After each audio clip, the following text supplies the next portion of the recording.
6:38 morning to you, watching and listening to Breakfast with Stephen and Anne. Should we take a quick look through today's front pages? And the Times leads with a very interesting story, I think. Care homes and hospitals. Visitors may get legal rights to visit their loved ones under new plans by the government. We're all astonished that some are still preventing visitors. The Guardian says 15 senior civil servants at the Ministry of Justice were offered a way out due to Dominic Raab's alleged behaviour. That was before his reappointment. The Daily Mail focuses on the Met's anti-terror chief, Matt Jukes, who is accused of going woke after wearing a menopause jacket. Lots of words. The Eye says Rishi Sunak is delaying the growth plan as the UK heads into the longest recession. And here in the Express, UK presence in France to stop crossings. The Independent leads on President Zelensky calling on the liberation of Kherson, a historic day after withdrawal of Russian troops. And the Telegraph leads with the Met Police warning public sector strikes will distract their fight against crime. The Telegraph? No, it's the Mirror. There you go. I'm a celebrity. There you go. Everybody's talking about Matt Hancock. Yes, let's ditch all of that anyway. And go through the papers with political editor of HuffPost UK, Kevin Schofield, and anthropologist Mariana Hutter. Good morning. Good morning. Morning. Kevin, let's kick off with the Eye, should we? Looking at the growth plan. Yeah, so big day on Thursday in the Commons. It's the autumn statement from Jeremy Hunt, and if you remember the mini budget. No. If you remember that way back in September. The plan then was to go for growth. It was all about economic growth, cutting taxes, borrowing lots of money to pump prime the economy to boost growth. Anyway, that all fell to bits. And now basically Jeremy Hunt and Rishi Sunak are scrabbling around trying to find anything between 55 and 60 billion pounds to plug this financial black hole. However, it would appear that they're focusing on that rather than the whole economic growth stuff. Now, one of the things when he was Chancellor, Rishi Sunak wanted to do was to reform this thing called the annual investment allowance, which is like a tax relief to encourage businesses to invest in capital projects and that way boost the economy. Basically, because they're having to focus so much now on raising money, that they're basically kicking into the long grass anything which involves cutting taxes because they need tax revenue.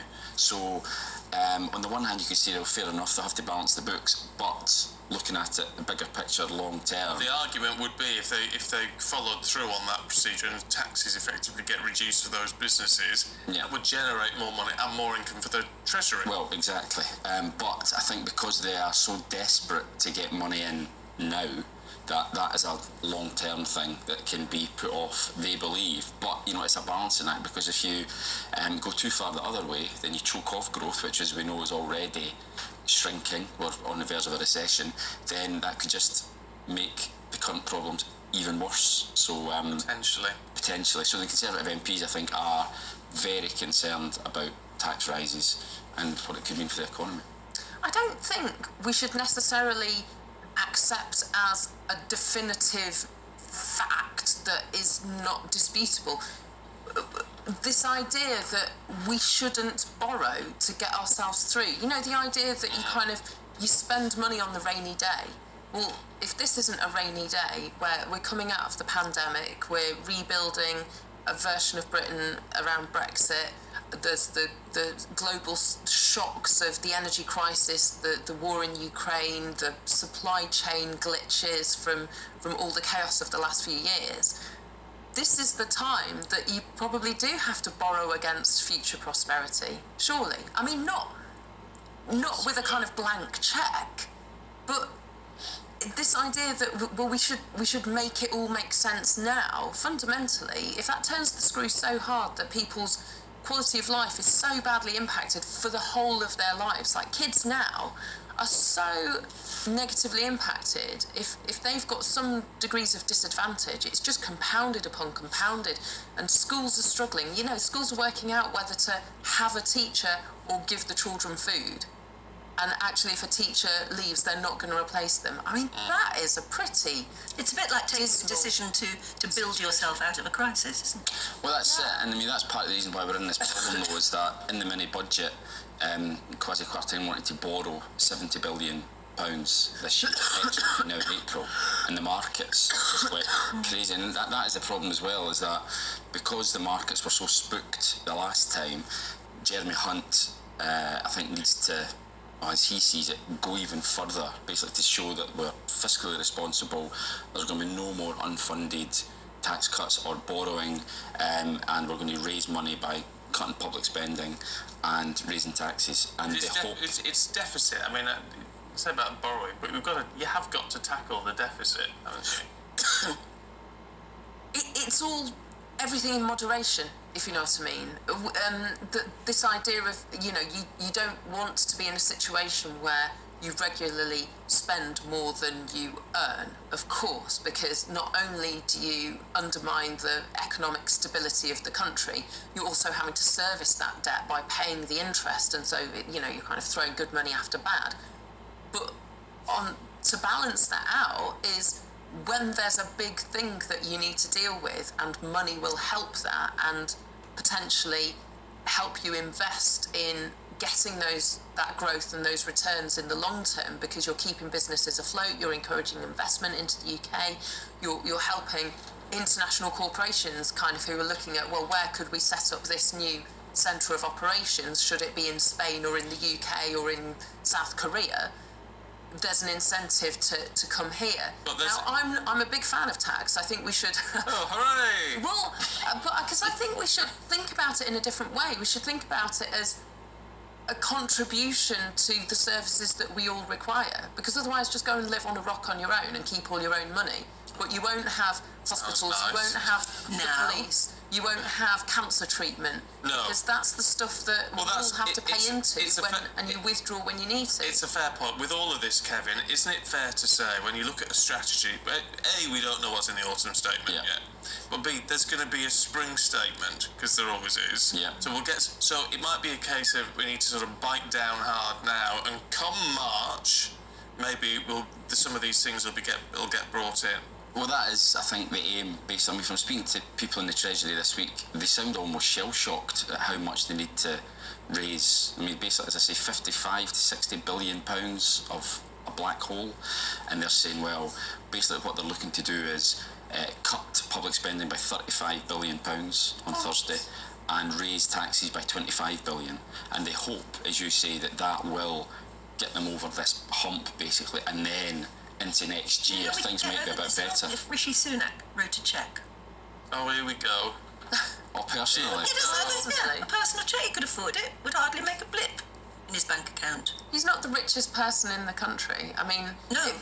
Fundamentally, Anne, I'm to some extent with you in that the people who can afford it need to pay more. But they already pay an awful lot of money. Not really. Well, that's one of the things that they are definitely going to do. Money makes money much quicker than working hard does. So if you've got loads of money, investments, wealth, stocks and shares, then you are seeing a return on that investment. If you've got some money, it makes more. If you haven't got any money and you're worried that if your washing machine breaks or your car breaks down, So it's not fair. You're stuck. It's not fair, no. Yeah. And all those people who peddle that line, I've made it myself. I worked hard, I pulled myself up by the bootstraps, and here I am, a millionaire. That isn't true. But anyway, because people get leg ups, people have networks, people have all that social capital. Even if it is true, if you've got it, why not use it for the sake of the country as well? Well, because why keep it in a great big bank account? Because I tell you what, I disagree with that fundamentally. Actually, and Rishi Sunak, you could write a cheque for 50 billion quid. I don't know how much he's got now. I don't think he's got that much. But if you wrote a cheque for 50 billion quid, that fills a deficit this year. Still got a £50 billion deficit. Yeah, it's not a one-off payment. It's an annual. It certainly would help. Let's go through all our billionaires then and get them to cough up. Oh no! And help the country out of this crisis. Why not? Oh, that's really unfair. Why should someone being paid £500,000 as a bonus for whatever work they do haven't worked £500,000 harder than the person who cleans this office. No, or a nurse nurse who's doing an intensive care shift. No, right now. it's totally different. It's not. It It's is. exactly It the same is. because You it's, can't compare. They're not comparable but jobs. fundamentally they are, because that's No, how they're not. that's how we measure value. It's how much do you get paid? How much is your labour worth? But your labour is worth more depending on how easy it is to fill that job, isn't it? Not really. Yes, of because, course it because is. Of course it fundamentally, is. If it's a difficult job to do or a unique job to do, you can call more money for it. If you're the only person in the country who can do that job, you can say, well, in that case, you can name your price, can't you?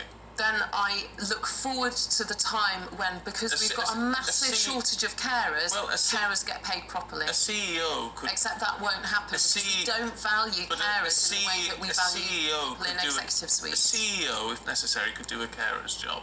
But they don't. But they don't. But a carer couldn't do a CEO's job. Not. I would challenge Some of them might do some better. CEOs can be a carer. But I'm talking in general. In general. I think you're wrong, Stephen. I think it's how culturally we've decided what and who has value. And fundamentally, we are still living in a legacy where straight, white, able-bodied, rich men have the serious and important jobs, and because they're the serious and important jobs, they get paid lots, and that sustains a system which is fundamentally unfair and essentially morally bankrupt. Let us know what you think. Yeah. News at gbnews.uk. Talking of carers, Oh, yes. Marianne, Yes. in the Times, looking at... I can't believe some care homes are still not allowing visitors. I was shocked by this as well. So this is news in the Times. Helen Whatley, who is the care minister, has said that some care homes and hospitals are still having really restrictive policies on visitors or kind of ongoing support, so from relatives. For example, things like only one visitor at a time. If there's the concern that someone in the whole setting has COVID-19, then no visits are allowed and they're stopped at very short notice. And this has a huge impact, not only on the families who are worried about their loved ones, but on people's sort of life outcome and their health as well. And there's also a concern that when relatives aren't going into care homes regularly, maybe standards are slipping, maybe people are spending a bit longer in bed, partly because they're understaffed, partly because they're under-resourced, but partly because no one will know. It's sort of been allowed to happen. Yeah, that's the thing. So, and there's also the situation in hospitals as well. So in June, NHS leaders told the hospitals that they need to return to pre-pandemic policies on visiting and patients, whether patients can be accompanied in A&E, whether they can go to appointments, things like that. Because for a lot of people, that makes the difference between whether it's a positive, reassuring experience or whether it's absolutely terrifying, you've got no idea what's going on. So there's two suggestions for how this can sort of be quite quickly fixed, given that we have to turn the screw and make people do this. One is actually primary legislation, and the second is getting the Care Quality Commission, who do the kind of assessments, to include visiting practices in whether they determine whether a It should be home part of the whole acceptable or setup, not. shouldn't it? It should be. But I think it's terrible for people still suffering. Yeah. And if there's anyone watching at the moment, you've got a relative in a care home and you haven't been able to visit them, or you're having real problems visiting them, then do get in touch and let us know. gbviews@gbnews.uk. Marianne, Kevin, we've got to leave it there, I'm afraid. 2 papers we got through. Yes, there were big Pleasure. subjects. Heated debate though. But we shall catch up with you a little bit later on.